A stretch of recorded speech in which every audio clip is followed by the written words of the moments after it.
Hello and welcome to a City Voices interview with Dr. Philip Yanos, Professor of Psychology at John Jay College in New York City. And most relevant to this interview, he is the author of Written Off, Mental Health Stigma and the Loss of Human Potential. How are you feeling right at this moment, Dr. Phil? Can I call you Dr. Phil? You can call me anything you want. I'm not really crazy about that because of the association with the celebrity psychologist. But in answer to your question, I'm feeling pretty good today. Thank you, and thanks for having me, Dan. You're welcome, and it's an honor. It's a pleasure. We should have done this a long time ago. So tell me, Bill, what is stigma and what is mental health stigma? Okay, well, that's a great question. So stigma is a broad concept that we sometimes will say it's like an umbrella term because it encompasses a lot of different things. So it encompasses, when a label is linked up with negative stereotypes. So the label could be sexual orientation, it could be being part of a religious group, or it could be having certain features, right? And it could be something like, mentally ill, like, as a label, right? Then those negative stereotypes are linked to that label. And then that kind of leads to a number of other processes by which, people discriminate towards a person with the label, or they distance themselves from that person, avoid them, don't want to have a relationship with them. And that also affects the person who is labeled because they're aware of it, or they often are, right? And that affects how they feel about themselves, their self-image, their self-esteem. And then they might act in certain ways as a result of that, where they might isolate from others because they assume that they're going to reject them, and that's really aversive. So all of that fits under stigma. We might call different parts of that like discrimination or prejudice or, low self-esteem or things like that. But, those of us who study it see it all as linked. So we use this broad term. Well, and so mental health stigma is just that process as it applies to a person with the label of having a mental illness. Again, I'm using the quotes because I'm not endorsing the use of that term, but it's one that people in the community use. Yeah. So stigmata were the holes that were hammered into Jesus Christ's wrists and his ankles on the cross. Right. And the root of stigmata, of course, is stigma. So is there any historical relationship between how Jesus was treated in the text of the New Testament? This is Easter now, and how people with mental illness or LGBTQ or any difference, Black, Hispanic, the stigma is there any connection between the stigma Jesus experienced and stigma in among the groups today in modern society?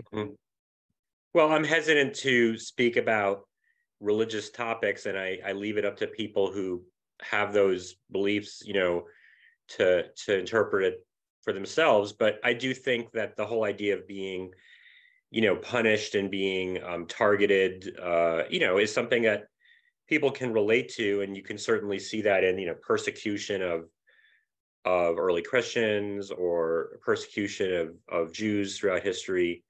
These are things that people can see as being connected to the stigma process, right? And so, the mark of that, the word stigma, refers to this mark, which could be the holes in your hand, or it could be, other kinds of marks that might be put on people from groups that are to be shunned, is something that's, I think we can all relate to it in terms of sometimes these are figures who are very important, right? And they've been. Did you read the Scarlet Letter? I did in high school, as many of us did, yeah. So the Scarlet Letter, was it A? Right. Mm-hmm. And A stood for Adulterous, I guess. adulteress, right? Yeah. Mm-hmm. And that was her stigma, right? Mm-hmm. The Correct. stigma that she carried in her Right. society, and she was Mhm. stigmatized, right? Right. And Yeah. so, And but mental illness is an invisible illness, right? right. Right. So the I think that the really thing that's really heavy about the mental illness label, right, is that because it's hidden, um, it's not something you wear on your shirt, right, and it's not something people can see, like they could perhaps recognize your racial heritage, right, by your appearance or something. um it really has this insidious effect on the person, because they're like, well, I have to hide it so that other people don't find out about this and then discredit me, right? And so Goffman, who was the sociologist who had a big influence on those of us who study stigma, talked about this idea about being discreditable, which is that you're not yet discredited, but you kind of live in fear of being discredited, because if someone finds out, they're going to write off, right, the term I used for the book, everything that you've done, and they're going to say, well, it's no longer legitimate, or because it came from this person with this status that we consider to be, not, disqualifying them from things, right? Okay. Yeah. Can you think of any examples of human beings, past or present, who have been discredited, like you say, written off, stigmatized, Mm-hmm. um, in their lives, and in public figures? Mm-hmm. Yeah, I mean, I think we can, that was more, I think that's less likely to occur now, but it definitely did occur with some politicians in the 70s. I know there was a candidate who had to who withdrew from an election, once it was found out that he had received ECT, I think, for depression and things like that. Um, so there are some instances where it was like an automatic, as soon as people found out about it, they just withdrew or resigned. You might even think about more recently, and this isn't related to mental illness, but Governor McGreevey of New Jersey, right, in the early 2000s, once it was found out that he was gay and had an active relationship with a man, even though he was married to a woman, he just resigned, boom, on the spot. There was nothing, there was like no question that it was over for him at the time. I don't think we would necessarily see that as an automatic right now, because it was just seen as like, well, no way he could be governor of New Jersey anymore if he's gay and has a relationship with his wife. There were some other, I mean, with a man, there were some other things maybe that were related to it, but it was almost like an automatic, right? So And so there have things been have times in the past. improved. So, okay. So things have improved for certain groups, right? Right. And I think with regard to mental health issues, I think they have with regard to depression. And there's much more acceptance of depression as being something that's acceptable. And so the senator from Pennsylvania, whose name I'm spacing right now, uh, he was recently elected, and he had a stroke right before he was elected, and he experienced depression following the stroke, which is not an uncommon occurrence for people who've experienced a stroke. And he had to take time off from his work in the Senate to go into inpatient treatment for depression, right? And so this was something that there was much more kind of discussion of, as like, oh, this is something that's normal. I mean, certainly there are probably communities that have discredited it and said like, well, how can we be represented by somebody who's getting treatment for severe depression? But it seemed like the atmosphere around it was much more accepting. Now, I don't believe that we've gotten there yet with regard to mental health conditions like schizophrenia or bipolar 1 disorder. I think that as a society, people are still discredited, in many ways based on that. But things have gotten better with depression, and that's helpful for, individuals who, experience that, which is a large number of people. Is part of the problem regarding the stigma of people with serious mental illness that there's something about the word normal, Mm-hmm. and there's a problem when things are deemed abnormal. Mm-hmm. Can you, is that topic for discussion? Sure. I mean, yeah, like until just this year, there's a class that I taught to undergrads at John Jay that had the title Abnormal Psychology, right? And we fought to change it because it completely conveys the wrong message about what mental health conditions are, because the reality is that they're normal. I mean, it's actually statistically, right, common, statistically part of the human condition, right? So designated as abnormal is giving completely the wrong message. But people are fixated on this idea of like, well, what makes you not normal? And that means that you're not somebody that they should associate with, or somebody who could, be their friend or their romantic partner or their teacher, right? Or care for their children and things like that. And so, people do get very focused on this idea of what is and isn't normal. And people who are not normal are in many quarters, avoided, right? There's some segment of society where being not normal is cool, right? Where that gives you an advantage and an edge in something. And those are kind of subcultural elements, right? So that has its strength in some ways, but in a lot of mainstream areas, it's like not normal. That's something. Do you know the dictionary definition for normal? I don't have that memorized. Don't worry. I do know I'm going to share my screen. In psychology, it has to do with what's in the the average part of the curve, right, of the distribution, right? And so the normal distribution is the bell-shaped curve, right? Yeah. Okay, so it says conforming to a standard, usual, typical, or expected. What are your thoughts on that? Conforming. Right, conforming, right. Yeah. And so conformity is generally valued, right? It allows you to fit in, it allows you to be part of the larger group. But then sometimes conforming is seen as boring, right?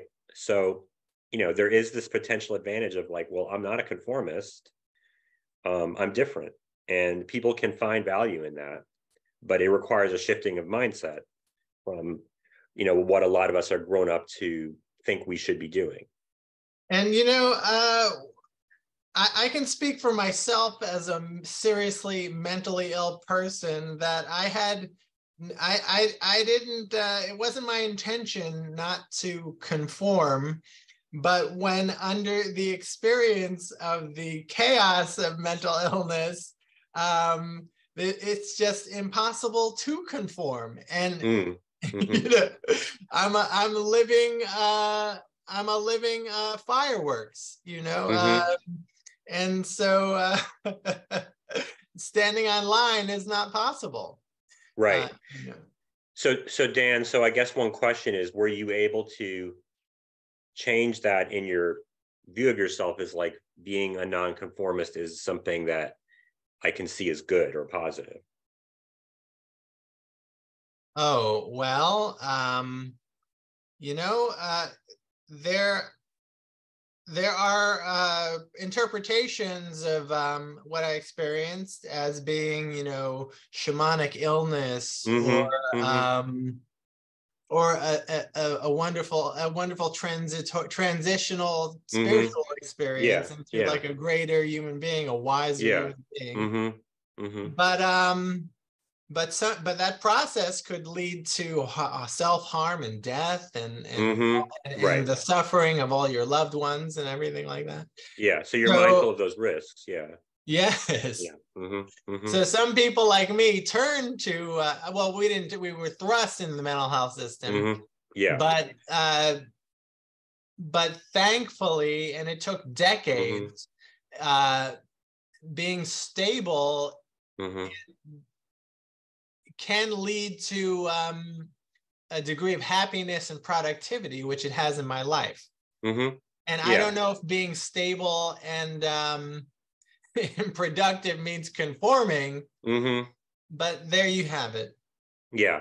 The reason why I ask is because, you know, some of the people in the lived experience community that I've, you know, been in touch with, like my friend Sasha Dubrul, who I think you've met, you know, they kind of are very much into the whole outsider, you know, identity, right? You know, of being a punk or being a, you know, a rebel or something like that. And I think that that can make it a little easier to sort of see yourself, you know, as like, oh, well, this kind of fits because I didn't want to be a conformist anyway, right? And then you could be in that community of outsiders and it can be more acceptable to be different because everyone's supposed to be different in their own way, right? But you know, that's not for everybody, you know, and that's a hard thing, I think. So it's interesting. It's an interesting topic, this topic of stigma. But I'm wondering why did Dr. Phil Yanos take such an interest in this topic of stigma? Yeah, well, I definitely have had my own you know, mental health challenges. I don't pretend that they, you know, would meet the criteria for serious mental illness or what's called that. You know, I haven't been hospitalized or anything like that, but I've definitely felt very profoundly alienated from other people in society for very large spans of my life. And once I started to meet people who were in this, you know, community, I felt like this tremendous affinity and really wanted to figure out how I could help people in some way. So that's what led me into the mental health field.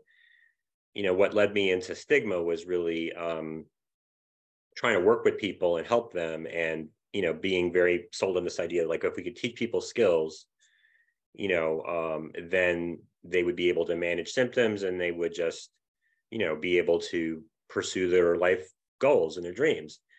And then realizing that it was more complicated than that because people had taken in these stories that they're broken and they cannot live the kind of life that they might have aspired to at some point. And, you know, me realizing that that was, you know, this sort of internalized stigma process that that was holding people back, you know, that it wasn't just about what skills they had, but it was about how they looked at themselves and what they believed they could do. And so that's where I started to really want to dig into this concept and understand all of it, and also understand how that's not just an internal psychological process, it's a social process that implicates politicians, the media, you know, schools, everybody. Okay, and now in the book you call that self-stigma, but I'd like to pause right now. We'll get back to self-stigma, but let's pause and discuss your last name, Yanos. Is that Greek? Correct, yeah. Okay, what is the correct way to pronounce Yanos in the Greek vernacular? Yanos. Yanos? Yeah, the Y is like a R sound. It's like a soft G, R, so it'd be Yanos. Yeah. Yanos. Wow. Yeah. And do you speak Greek a little bit? I speak it, yeah. Yeah, you're fluent. I'm fluent enough, yeah. I mean, I'm fluent enough to be able to converse with people and do my daily business if I was there. But I'm not good enough at, like, I couldn't like teach a class in Greek, you know. I couldn't like work. I couldn't do the work that I do there. Do you know what? Or do therapy or whatever. Okay. Yeah. Do you know what's the Greek word for stigma? Stigma. It's a Greek word. Yeah. It is a Greek word. Yeah, it's a Greek word. Yeah. Can you tell us about the Greek origins of the word stigma? Because that's before Jesus Christ, right? Right. Yeah, it has to do with marking people who were, I think, who were enslaved. I think, and marking them in a certain way, so that they could be distinguished from other people. So the Greeks had slaves that they marked. How did they mark them? I cannot recall. You should have told, I would have prepared for this. Don't worry, it's all right. But yeah, but I think it has to do with a mark that was placed on people from certain groups, right? And, you know, the idea that this was because, again, they weren't distinguishable by their appearance, right? So they had to be, it was like the scarlet letter A. It was like putting a mark on them. In so Game you of like, Thrones, oh, this person's from this unaccepted status or something. In Game of Thrones, slaves Mm-hmm. were marked with a tattoo, Mm-hmm. some with a branding iron. I think it was a branding. Oh my Yeah. goodness. Yeah. So it's And similar to some the with, Game of Thrones. Yeah. and some like in the Scarlet Letter, just with a simple sodon Yeah. letter, and like the Jews were in the Holocaust. Correct. With the yellow With the Magen Star of David, David. Yeah. Star of Yeah. David. Yeah. Yeah. So let's get back to Mm-hmm. self-stigma, Sure. okay? Sure. Mm-hmm. So tell me about self-stigma. Right. Yeah. So self or internalized stigma, you know, has to do with that process that I was describing of like you come to believe that it's true about yourself, and you know, these negative stereotypes that I was mentioning, you know, they're, you know, that people are incompetent, they can't care for themselves, they are not capable of getting better, that they're violent and can't sort of be trusted with things, or potentially violent. And so people who, you know, who've internalized this sort of feel like they can't do much other than be on disability and be kind of a passive recipient of services, right? And, you know, when I started, you know, getting connected to people in the peer movement, what was called the consumer movement in the 90s, you know, people would talk about like the smoke and rock kind of, you know, stance of somebody, which was sort of like being in a day room and just smoking cigarettes and rocking back and forth kind of, and that being, you know, exemplifying this thing of a person kind of being, you know, kind of giving up, right? And, you know, a lot of professionals might look at that person and think, oh, this person has a lot of negative symptoms, or they're catatonic or something like that. But from the perspective of the lived experience movement, it was like, this is a person who's bought into the idea that they can't do anything. You know, and Pat Deegan actually talks about that in some of her early personal accounts, you know, where she says that was me, right? She talks about herself and saying, I was there sitting, smoking, and I didn't believe that I could do any more than that, right? And we know about Pat Deegan, she got a doctorate in psychology, and she's sort of one of the, you know, founding, you know, mothers of the movement, right? So yeah, it's really about getting into that and the implications of it, and then what can we do about it? Can we help people get out of that, right? You know, and the peer movement really says, well, you can get it from, you know, being inspired by other people, right? And learning from your peers. And I think that there's a good reason to believe that that's the case. And what you're doing with City Voices, I think, can inspire people for sure. So what I wanted to do was try to help people who maybe weren't going to the peer, you know, meetings and things like that, and try to help them in the professional settings. So if we think of human beings are complex, where you know, there's a divinity in us, there's an animal in us, but there's also an element of like a robot archetype in us, and this concept of being programmed or conditioned by our ancestors, our family members, our society, right? that we like internalize. And then we start programming ourselves in a way that could really beat ourselves up and really limit our potential, which happened to me. It happened to Pat Deegan. But Pat Deegan managed to overcome that program and to reprogram herself to realize that, yes, she's a human being worth living, because she has a lot to offer, and then she became extremely productive. And like you, she has a Ph.D. and is a teacher and a lecturer and has her own business and what have you. Right. So is Pat Deegan Mm-hmm. the exception that proves the rule? No, no, she's not. I mean, she is an example of something people can aspire to, but nobody should think that they have to follow in anyone's footsteps and become, somebody who's that accomplished and that well known, right?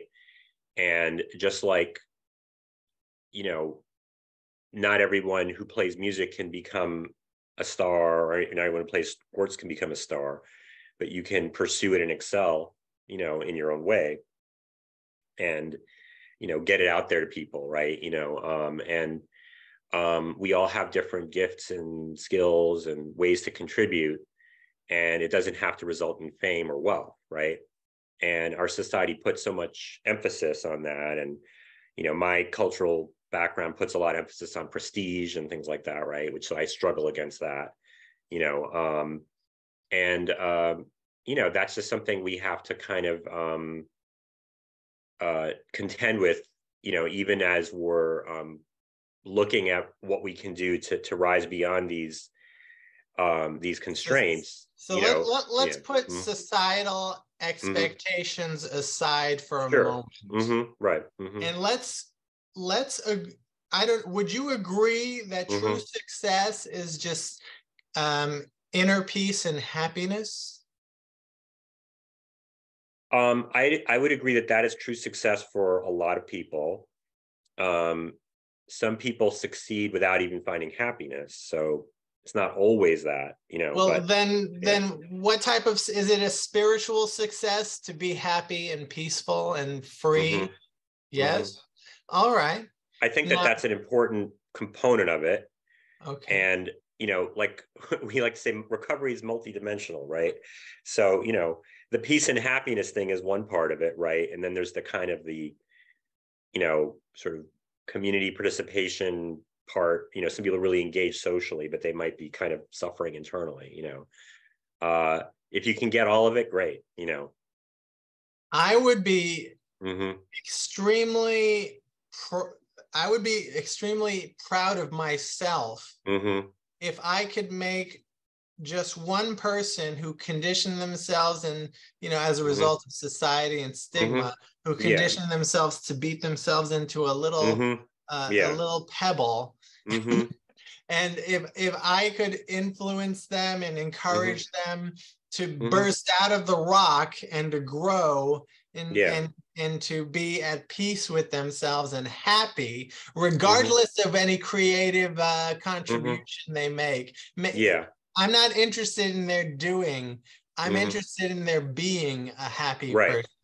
Right. So, yeah, I mean, we talk about beings and doing sometime, right? Yes. And so you're more interested in the being part. Yeah, but often when someone feels really good about themselves, they just have this compassion for other people because they know where they've been, and they see people that reminds them of where they've been, and they want to help. Yeah. So they feel compelled to produce something to help their fellow human beings. Yeah, and I think, and that's super admirable, Dan. But I mean, I also want to point out you are doing a lot of great things for your community. With running all these City Voices initiatives. These are things that are concretely helping the community. Thank you. And that's that's the motivation behind it. Right. So let's keep going.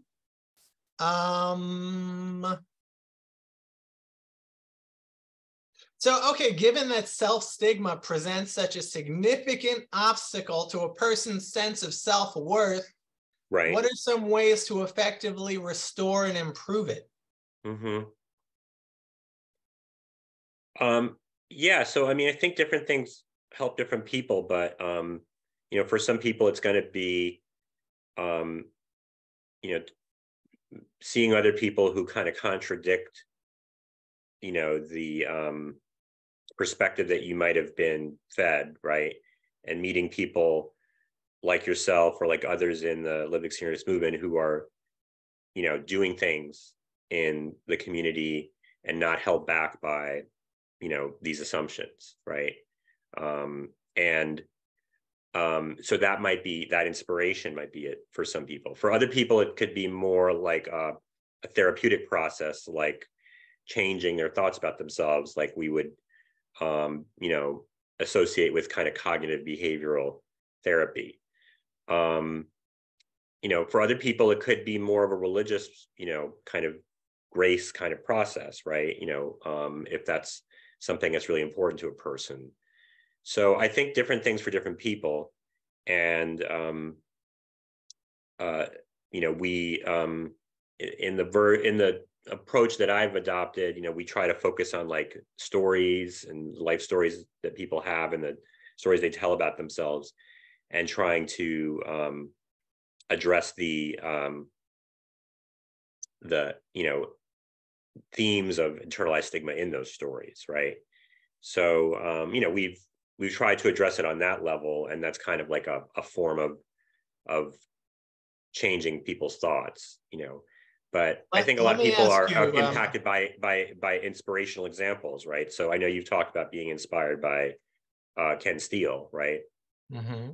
Let me ask you a personal question. Okay, now this is a personal question. You already shared with us that you had experienced a mental health challenge, and you said, "Oh, it was not serious because I wasn't like hospitalized." Yeah, but that's a lot of BS. Okay, all right. There are tons of people who are never hospitalized who suffer in silence, tremendous suffering, definitely.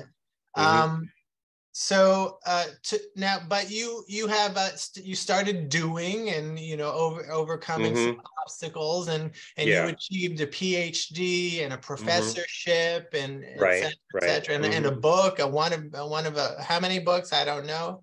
Just one, yeah. Okay, but you've done articles and research and all this stuff. So you're quite an accomplished guy, right? But even to this day, Phil, do you self-stigmatize? Yeah, to an extent, I do. Yeah. I mean, I think a lot of it's about that normal part that you were mentioning, is that I'm aware that I'm not normal. Even if maybe I appear that way to people, I don't feel that way. So yeah, even to this day, I do to some extent. Yeah. And even people with great accomplishments could still have personal issues like self-stigma that you just mentioned, or relationship problems, family problems, even financial problems, right? Definitely. Most definitely, right. Yeah. Okay. Some of us human beings chase happiness. We chase it, we pin it down, we hug it close, we try never to let it go, but it has a way of eluding us. Yeah. And and that's okay too, right? It's not like you can solve this, and put it behind you completely, but you can, make some kind of peace with it and be able to move beyond it.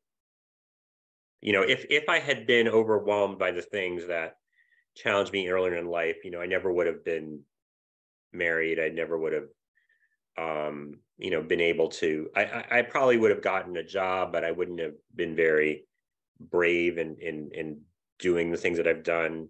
I wouldn't be talking to you right now. I probably would have stayed living with my parents or something like that, which is not an uncommon thing in Greek families, to have like kind of one child who stays home.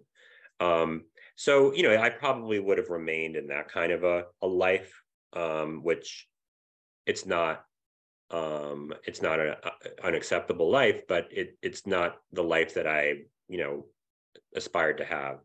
So I've been able to be having, living a lot of the dreams that I've had because of overcoming some of these things. Is there such a thing as permanent happiness? Probably not, right? I mean, because there's so many things that can happen in life, right? So many types of tragic occurrences, and maybe there are monks or people who have kind of this very well-developed inner peace kind of skill who can manage that. But for a lot of people, somebody dies, some kind of tragic thing happens to their health or their physical ability, that can throw it off, and then they have to adjust to that, right? And even some of the leaders that I knew in the movement, they had relapses, so things happen to people, so it's not a settled thing that I think that we can kind of rest on our laurels about, but you see people, really turning a corner a lot of time. Do you think individuals, regardless of whether they have a mental illness or whether they're part of any subculture or movement, in other words, do wealthy, white, aristocratic people experience self-stigmatization related to undisclosed aspects of their lives? Probably, yeah. And it could be related to their sexuality or to their, other aspects of their personal beliefs. There's almost nobody who doesn't experience this in some way, right? But there are statuses that are much more impacted by stigma, and there's been research on that, and there is kind of like a hierarchy of that, and what we're calling serious mental illness is near the top of that. Kind of some of the only things that are kind of more stigmatized are certain types of criminal offense, sex offenses and things like that. So serious mental illnesses are kind of almost at the top there. So for the seriously mentally ill and other groups, stigma is more of a heavier oppressive force than it is, let's say, someone who's wealthy and white. Right. Like, let's say like Joe Biden, right? Like he had a stutter when he was growing up, right? That's been talked about, right? So, that's something that was stigmatized, that he contended with. But I don't think we can compare that to, the challenge of somebody dealing with a diagnosis of schizophrenia or something like that. All right. Yeah. FDR had his post-polio syndrome, right? And his physical impairment, right? And he actually took great pains to hide it, right? Like he was always propped up when he was speaking, right? That was kind of his struggle. But, he came from this patrician family. He had every advantage in life. You can't compare. It helped him. It apparently gave him a lot more empathy, right? And when he was trying to help people during the Depression, it said that it really helped him to, be more empathetic toward the average person. But his struggle is not the same as that of, a person dealing with diagnosis of schizophrenia or something. Interesting. Yeah, so privilege is real, So besides Pat Deegan, are you aware of any other role models who have bounced back from being stigmatized or self-stigmatizing? Yeah, so many. Yeah. Nowadays, Eleanor Longden, in the UK. So many people. Sasha Dubrul. Right. I can't name everybody, but there so many people. But these are people that I've met, right? Yeah.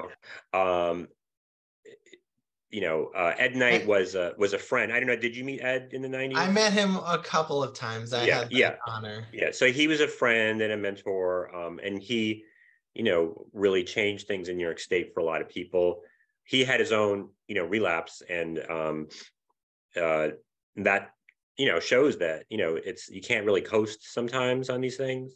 Yeah. But he made a tremendous, amount of change in New York State for the self-help movement and the consumer movement, as it was called at the time. Have these wonderful people informed your current approach to stigma? Yeah, I wouldn't be I wouldn't be doing what I'm doing without them, right? So I got involved. My first sort of stab at research was when I was, a graduate student in the 90s, and I worked with Ed, kind of advised me on what to do, and we wanted to look at how being involved in peer support, impacted people psychologically in terms of coping skills and self-efficacy, which is sort of like confidence in your ability to change things. And, that was extremely impactful on me. And Ed taught me so many things because he was talking to me about meaning and changing your view of what happens to you, to look at it as something that might be purposeful or a benefit even. Those were things that I had never thought about at all. And he was coming from the perspective of both being a sociologist and being a person who'd lived through it, who'd been hospitalized for, almost a decade. So, that totally transformed my thinking and made me want to, be the kind of researcher that the lived experience movement wanted, to document what was happening, Now, And I don't so, believe that there's a lot of research on stigma. But can you tell me what research existed before your research and what research exists today on this topic of stigma? mm-hmm. There is actually quite a bit, but there wasn't that much on self-stigma until around the time I started studying it. It really kind of sort of took off at around that time in the late 2000s. And partly that's related to it being kind of like this viral sort of thing with people reading papers like some of the ones that I did and other people's papers.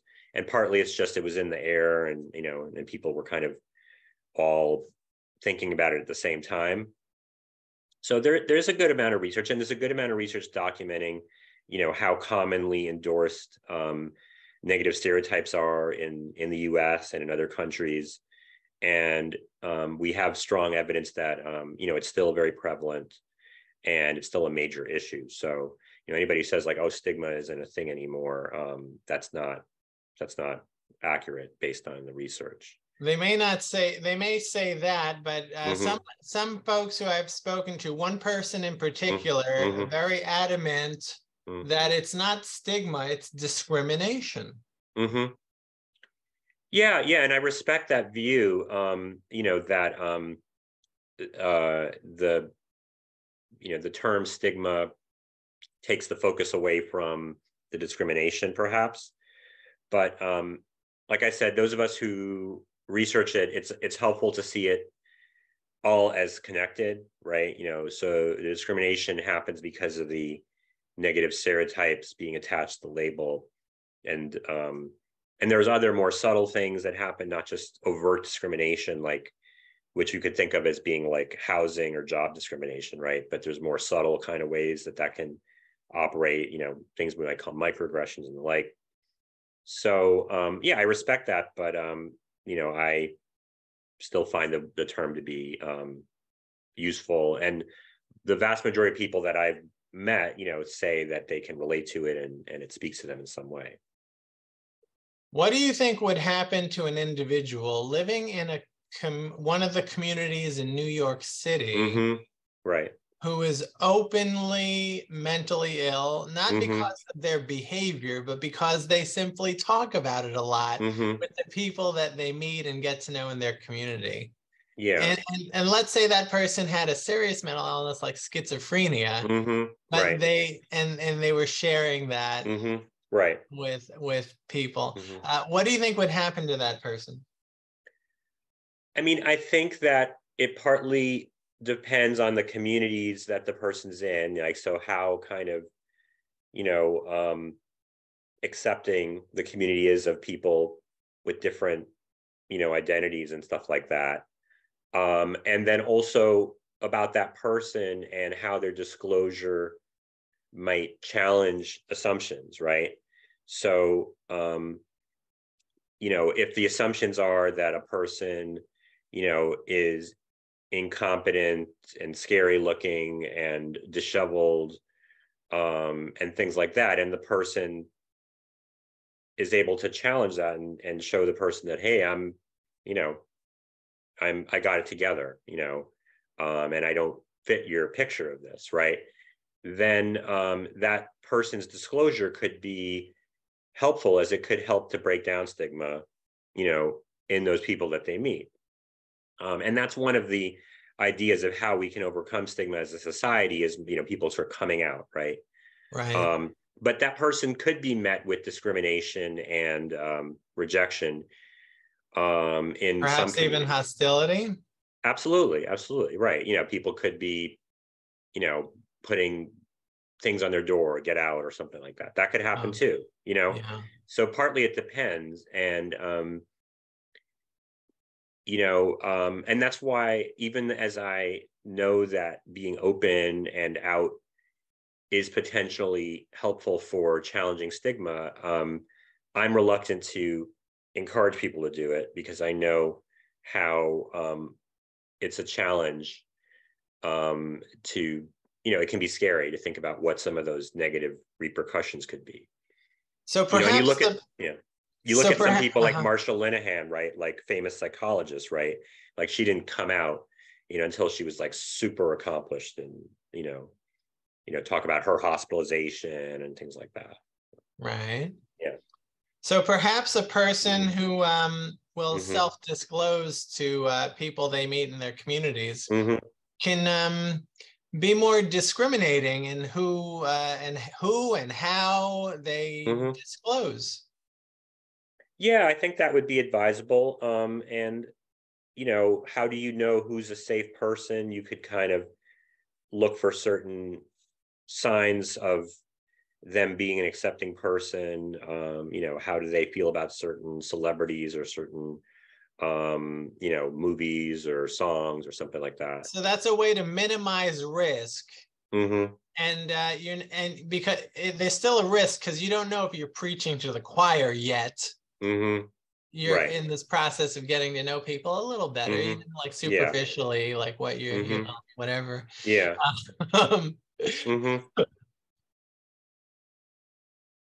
but you said, but that's how we fight the stigma. That's how groups have done it. Out and proud is one way, isn't it? It is one way. Yeah. So I actually, there's an article that came out yesterday in BuzzFeed, of all places, that the person who wrote it quoted me. She talked to me on the phone, and it's about a person who discloses their schizophrenia diagnosis and experiences on TikTok, right? So they use TikTok to try to destigmatize things. And, that person is sort of doing that very bravely because they want to help others, so that's something that, sometimes people find that social media is a way to do that. But social media also has other risks, because, someone can directly message you a threat, so there's that anonymity, might embolden people to be more, mean-spirited, hostile, or whatever, Yeah, for sure. All right. Mm-hmm. Phil, why don't you give us a couple of minutes of final thoughts that you want Mm-hmm. to impart that we haven't discussed about this Mm-hmm. issue, about any issue, Mm-hmm. for our little audience? Yeah, I mean, keep doing what you're doing. Keep City Voices going. Dan's not going to do it forever, so someone else grab the torch, keep going, keep doing the events. The peers in person events. Keep doing, the comedy. Keep doing all those things. All those things are important, and one person at a time is how we change this. And the movement changed me, as a, psychologist in training, and I'm trying to change other people. I'm in a position now of teaching people, training people. I'm doing my best with that. So that's how we can try to change the world, is, one person at a time.